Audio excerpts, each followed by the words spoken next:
I love it when good guys kick the bad guys' asses. And right now, Israel has given Hamas a well-deserved ass-whooping. As an American citizen, I salute the Israeli Defense Forces and send you guys a message.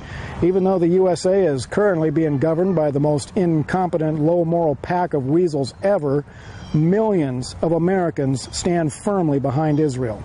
You guys have been an inspiration to the entire world with your magnanimous attempts to live in peace.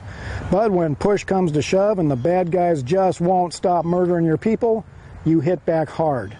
John Wayne would be proud of you, and so am I. Hamas will do their best to make it look like the IDF kills children and innocent people. And the scumbag American media will join the propaganda of the Muslim murderers. But we, the people of the USA, don't believe it for a moment. If I could, I would be right there with you guys. Give me a Remington 870 and I would go house to house with you. And I know how to patch up battle wounds too. Clean out Hamas. Take out their supporters. Push the terrorists so far back that Israel will be able to have a time of peace.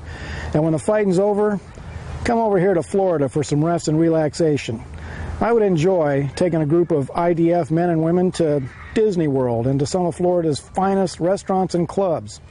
And if some of you want to see the snow-capped mountains of Idaho, I have some friends up there too who would be honored to host America's greatest allies.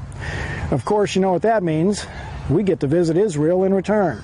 Till then, stay alive. Teach Hamas a lesson they will never forget. And know that millions of Americans are cheering for Israel and the IDF. This is Wild Bill for America, saluting our friends in Israel. Thank you for watching, and America bless God again.